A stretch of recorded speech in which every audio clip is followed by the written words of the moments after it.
දෙයනේ ආච්චි දෙයනේ බුදු සරණයි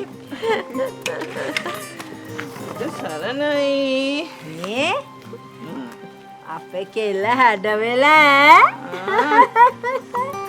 අනේ අම්මේ එනවගක් කිව්වේ නෑ නෙව දැන් ඉතින් මං ආවනේ රන්දික විතරයි දන්නේ ආච්චි ඔව් මං එයාපෝට් එකට ගිහලා එක් කරගෙන ආවා.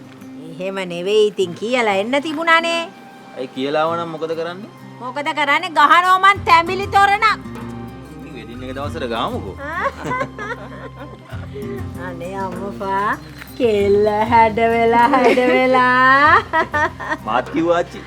ඒකනේ ඉන්දියාවේනේ ඉතින් නෙව අම්මේ වටත් විදිනවා ඉන්දියාවේ ගිහින් එන්න අර මොකටද අර මේ වගේ ලස්සන වෙලා එන්න මේ නන්දනියා උඹේ උපන් කැත අරින්න බෑ හොඳේ මොකද hina වෙන්න